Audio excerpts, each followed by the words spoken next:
குமரி மாவட்டம் வைக்கல்லூர் தாமிரபரணி ஆற்றில் உப்பு நீர் கலப்பதாக விவசாயிகள் வேதனை தெரிவித்துள்ளனர். கள விவரங்களுடன் இணைகிறார் நமது செய்தியாளர் ராஜேந்திர பிரசாத். வணக்கம் ராஜேந்திர பிரசாத். தற்போது தாமிரபரணி ஆற்றில் உப்பு நீர் கலப்பதால் என்னென்ன பாதிப்புகள் ஏற்படுகின்றன?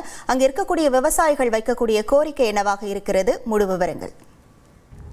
குமரி மாவட்டம் தூத்தூர் மற்றும் இணைய மண்டலங்களைச் சேர்ந்த மீனவர்கள் மீன்பிடிக்க செல்வதற்கு ஏதுவாக தேங்காய்பட்டணம் பகுதியில் மீன்பிடி துறைமுகமானது அமைக்கப்பட்டது.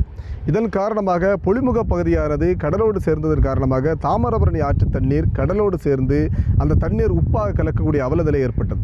இதன் காரணமாக தாமிரபரணி ஆற்று தண்ணீரிலிருந்து குடிநீர் திட்டத்தின் மூலம் விநியோகிக்கக்கூடிய தண்ணீரானது உப்பாக மாறியதைத் தொடர்ந்து இந்த பகுதியில் ஒரு தடுப்பணை கட்ட வேண்டும் என்ற ஒரு கோரிக்கையை இந்த பகுதியை சேர்ந்த மக்கள் வைத்ததன் அடிப்படையில் தேங்காய்பட்டணம் மீன்பிடி துறைமுகத்தில் சுமார் 500 மீட்டர் தொலைவில் வைக்கல்லூர் பறைக்காணி இடையே ஒரு தடுப்பணையானது கட்டப்பட்டது. இந்த தடுப்பணை கட்டும் பணி என்னங்க இனி வீட்டு வேலையில கொஞ்சம் அதிக ஒத்தாசையா இருக்கணும். யா வேலை கிடைச்சதா? வேலையா? நான் பாஸ் ஆகணும்னு நினைக்கிறேன். எப்படி? பாஸ் வாலா பி தி பாஸ்.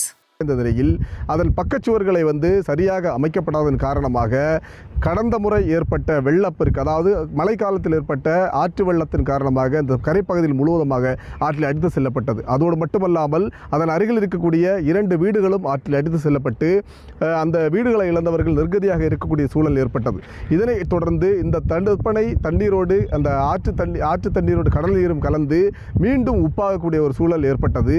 இதன் தொடர்ந்து கடந்த ஓராண்டாக இதனை மாற்றியமைக்கும் பணிகள் எதுவுமே நடைபெறவில்லை. தொடர்ச்சியாக இந்த தடுப்பணை அந்த ஒரு தீவு போன்ற ஒரு காட்சி எடுக்கக்கூடிய ஒரு சூழ்நிலை இங்கே காணப்படுகிறது.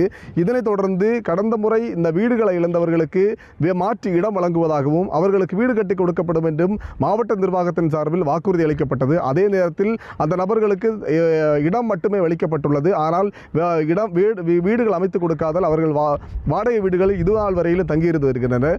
மேலும் இந்த நிலப்பரப்பு, அதாவது ஆற்றில் அடித்து செல்லப்பட்ட நிலப்பரப்புகளை மணல் கொட்டி நிரப்பி அந்த மீண்டும் ஆற்று தண்ணீர் கடல் நீரோடு கலக்காதவாறு நடவடிக்கை எடுக்கப்படும் என்ற உத்தரவாதத்தினை மாவட்ட நிர்வாகத்தின் சார்பில் அறிவித்திருந்தனர். ஆனால் இதுநாள் வரையிலும் அந்த பணிகள் செய்யப்படாமல் தற்போது வரை ஆற்று நீரும் கடல் நீரும் கலந்தே கிடக்கிறது. அது மட்டுமல்லாமல் அந்த தண்ணீரானது ஒரு திசை மாறி செல்லக்கூடிய, அதாவது ஆற்று நீர் திசை மாறி செல்லக்கூடிய ஒரு சூழல் காணப்பட்டிருக்கிறது.